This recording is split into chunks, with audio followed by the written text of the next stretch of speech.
प्यारे दोस्तों, अगर हम लोग मशरिक़ वस्ता की बात करें तो जब कभी आपके घर कोई गेस्ट आता है तो आपकी जानिब से उस गेस्ट के लिए जो सबसे बेहतरीन चीज़ बनाई जाती है वो हमेशा मुर्गा ही होता है। यानी अगर कोई कारी आपकी तरफ आया है या फिर आपके घर कोई मिलाद है या फिर आपकी तरफ शादी है या फिर कोई फौतगी हो गई है, हर जगह पर आप देखते हैं कि लोग मुर्गा ही पेश करते हैं। और उसकी वजह बुनियादी तौर पे ये है कि आजकल मुर्गा आपको मार्केट में बहुत ज़्यादा दस्तयाब है। माजी में यूँ हुआ करता था कि हम जैसे गरीब लोगों के लिए कहा जाता था कि भैया हम मुर्गा तभी खाते हैं जब हम बीमार होते हैं या फिर जब मुर्गा बीमार होता है। लेकिन आज के दौर में हर तीसरा शख्स मुर्गा बाआसानी खा रहा है और मार्केट के अंदर आपको 100 रुपए में खुद को सेर हासिल मुर्गा दस्तयाब होता है। तो आज की इस वीडियो में हम आपको बताएंगे कि मार्केट के अंदर इतना सारा मुर्गा कैसे आ गया और चिकन की इतनी वैरायटी आपको इतने कम पैसों में मार्केट में कैसे दस्तयाब होती है। आपको हम ये भी बताएंगे कि ब्रायलर मुर्गा जब एक अंडे से प्रॉपर मुर्गा बनता है तो इस पूरे प्रोसेस के अंदर कौन कौन से स्टेप्स इन्वॉल्व होते हैं, इनकी तमाम तर तफसीलात आप लोगों के साथ शेयर की जाएंगी। इससे पहले की वीडियो में आगे बढ़ा जाए, अगर आपने अभी तक हमारे चैनल को सब्सक्राइब नहीं किया तो दोस्तों चैनल को सब्सक्राइब कीजिए, बेल आइकन पर क्लिक कीजिए और कमेंट सेक्शन में अपनी कीमती राय का इजहार जरूर कीजिएगा। दोस्तों, ब्रायलर मुर्गियों की किस्म है जो बतौर खास गोश्त के लिए पैदा की जाती है। ये नस्ल दीगर मुर्गियों की निस्बत ज़्यादा तेज़ी से बढ़ती है और ज़्यादा गोश्त देती है। इन्हें तेज़ बढ़ोतरी, कम खुराक में ज़्यादा गोश्त और सुस्त होने की वजह से जाना जाता है। 5 हफ्तों में चूजे से 2 किलो वजनी मुर्गी तैयार हो जाती है और इनके पर सफ़ेद जबकि खाल जर्दी माइल होती है। इनके गोश्त में रेशे नहीं होते। नर और मादा दोनों ही गोश्त के लिए ज़िबा किए जाते हैं। 2003 में कुल 42 अरब ब्रायलर पैदा की गईं, जिनमें से 80% मुर्गियां महज 4 कंपनीज ने पैदा की थीं और इस वक्त यानी 2020 में ये तादाद तकरीबन 150 गुना बढ़ गई है। दोस्तों, अगर हम बात करें कि ये सारा प्रोसेस किस तरह किया जाता है तो सबसे पहले स्टेप में अंडे इकट्ठे किए जाते हैं जो मुख्तलिफ फॉर्म्स के अंदर मौजूद होते हैं। इन अंडों को निहायत एहतियात के साथ इकट्ठा किया जाता है और इकट्ठा किए जाने के बाद इसे एक ऐसी मशीन के अंदर डाला जाता है जो बेसिकली स्कैनर मशीन होती है। दोस्तों, ये मशीन बेसिकली ये पता करती है कि आखिर इन अंडों में से कौन से अंडे ठीक हैं, यानी जिनमें से चूजे निकल सकते हैं, और कौन से अंडे खराब हैं। अब ये स्कैनर मशीन इनकी हीट बेसिस पे और इनके इंटरनल कंटेंट की बेस पर ये डिसाइड करती है कि हमने किन अंडों को रखना है और किन अंडों को वेस्ट करना है। अब जो अंडे ठीक होते हैं वो अगले स्टेप में चले जाते हैं और जो खराब अंडे होते हैं उन्हें वेस्ट कर दिया जाता है। नेक्स्ट स्टेप के अंदर जो ठीक अंडे हैं इन्हें एक इंक्यूबेटर के अंदर प्रॉपर ट्रेस के अंदर रखा जाता है। एक ट्रे के अंदर तकरीबन 80 से 100 अंडे होते हैं और इनका जो रैक होता है उसमें तकरीबन 10-10 ट्रेज मौजूद होती हैं। इन सभी ट्रेज और रैक्स को इकट्ठा करके इंक्यूबेटर के अंदर बंद कर दिया जाता है। इंक्यूबेटर का टेम्परेचर 37 डिग्री सेल्सियस रखा जाता है। दोस्तों, इसके बाद तकरीबन 21 दिन के लिए इन्हें छोड़ दिया जाता है और 21 दिन के बाद इन अंडों से प्रॉपर चूजे निकल आते हैं। इन चूजों को यहाँ से निकाल कर उसके बाद इनको नर और मादा की कैटेगरी के अंदर डिवाइड किया जाता है कि मेल कौन से हैं और फीमेल चूजे कौन से हैं। दोस्तों, इन चूजों को अलग अलग मल्टीपल फार्म्स के अंदर डाल दिया जाता है। अब फार्म्स 2 तरह के होते हैं।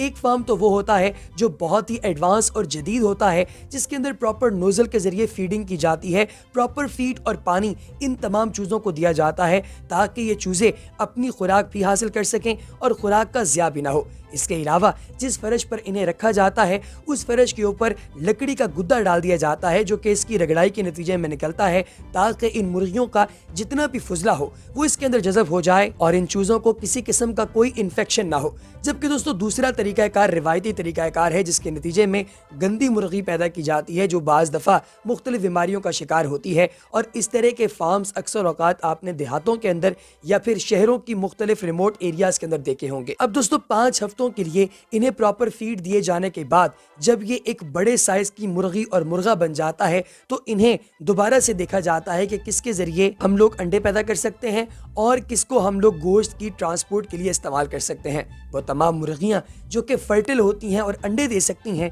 उन मुर्गियों को सालाना बुनियादों पर अंडे हासिल करने के लिए इस्तेमाल किया जाता है और एक खास वक्त के बाद उन्हें ज़िबा कर दिया जाता है।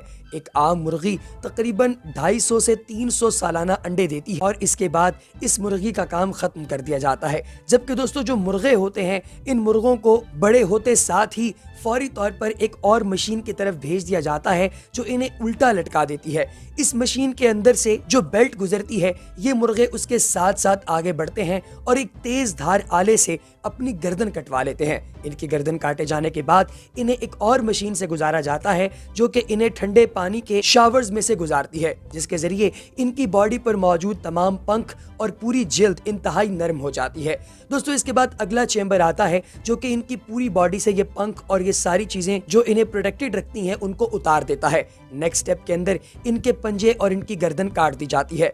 दोस्तों, इसके बाद एक और स्टेप होता है जिसमें मुर्गे के अंदर मौजूद जितनी भी आलाइशें होती हैं वो निकाल दी जाती हैं। अब इसके बाद ये मुर्गा फाइनली क्लीन होने के लिए उबले हुए पानी के अंदर से गुजरता है और इसके बाद इस मुर्गे की पैकिंग का मरहला आता है।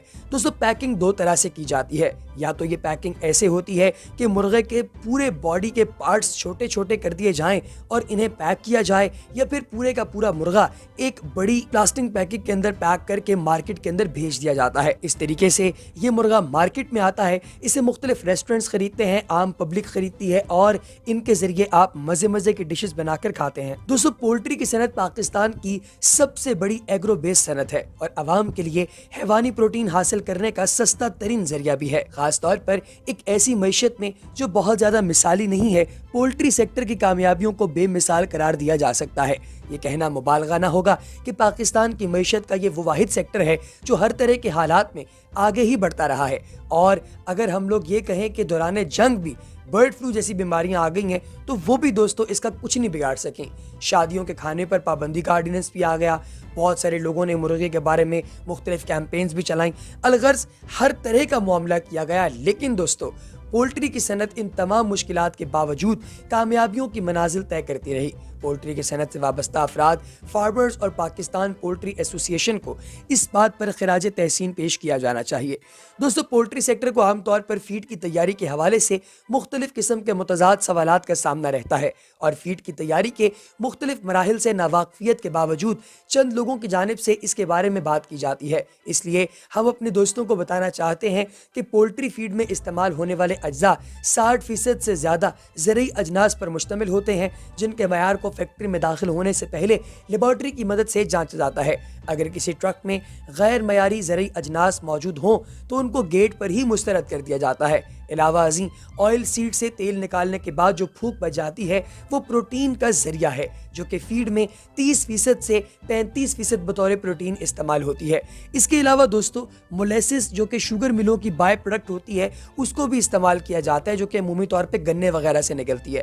ये तमाम चीज़ें इकट्ठी करके ऐसी फीड बनाई जाती है जो कि प्रॉपर फार्मूले के तहत हाइब्रिड मुर्गी को दी जाती है। फिर उसके बाद इसकी जिस्म में इजाफा होता है और आप तक प्रोटीन का ये सबसे सस्ता सोर्स पहुंच जाता है। तो दोस्तों, आपको कैसी लगी हमारी आज की वीडियो कमेंट सेक्शन में बताना हरगिज ना भूलिएगा। अगली वीडियो तक दीजिए इजाजत। अल्लाह हाफ़िज़।